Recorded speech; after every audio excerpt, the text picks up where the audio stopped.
ठीक मेरा माशाअल्लाह খোদার গজব ছেয়ে যা কোথায় সেই সন্দেশখালী গোসবা বাসাসী থানায় কি ঘটেছিল লিখছেন আমার নবী মাস্টার আরজাদ আলী সাহেব। আমি আপনাদের আমার ক্ষুদ্র গলায় আপনাদেরকে শোনানোর চেষ্টা করছি। কবি লিখছে, শুনুন।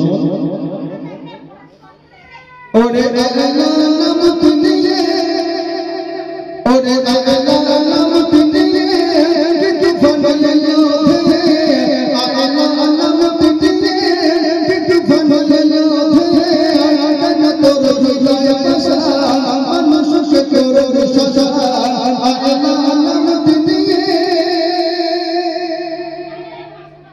হায় রে মরল মানুষ গেল না ভাই শাসনে,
দেখা গিয়েছিল সোনাখালী নদীতে, দেখা গিয়েছিল লাশ ভেসে গেছে। কিছু মানুষের বাড়ি ঘর সবকিছু শেষ হয়ে গেছে। অনেকে নৌকার উপরে বসবাস করা শুরু করেছে, অনেকে গাছের উপরে বাস করা শুরু করেছে। কবি লিখছে, শুনুন কত সুন্দর কথা।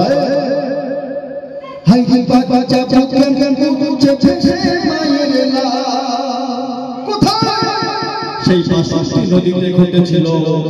হাই হাই বাবা চাচা কেন কেন বুঝে ভেসে মায়ের লাশ, কেউ বাঁচাতে কেউ নৌকায় গেছে বাস, বাবা চাচা কেন কেন বুঝে ভেসে মায়ের লাশ, কেউ বাঁচাতে কেউ নৌকায় গেছে বাস।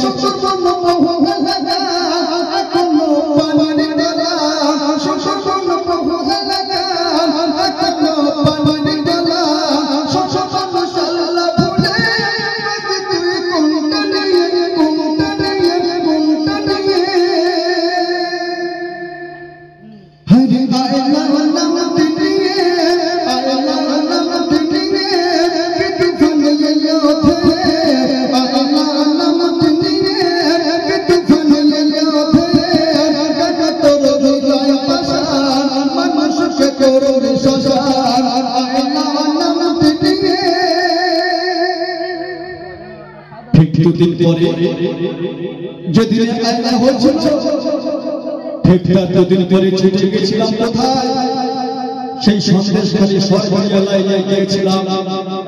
আমার প্রিয় কবি মাস্টার আরজাদ আলী আরেকে ছুটে গিয়েছিলাম দেখতে।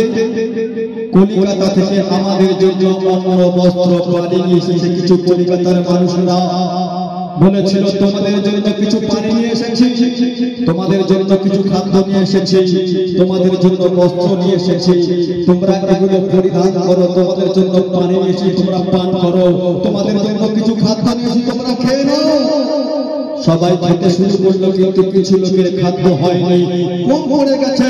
তখন পিছনে পিছনে ছুটতে শুরু করেছে, বলছে আমাদের কিছু খেতে দাও, আমরা অসহায়, আমরা নিরুপায়, আমাদেরকে কিছু খাওয়া পাবো না। তখন অঝর মানে খাচ্ছে। আর আমার প্রিয় কবি মাস্টার আরজাদ আলী তিনি লিখছে, কত সুন্দর কথা। কবি কি বলছে, শুনুন। হায় দুদিন পরে কুকুর লোক কার শেখা কোথায়? সেই সন্দেশখালী কুশপাতে ঘটেছিল। কি লিখছে শোনো। আরে দুদিন পরে উঠল কার সাথায়, অন্ন বস্ত্র পানি তারা পায় কোথায়? দুদিন পরে উঠল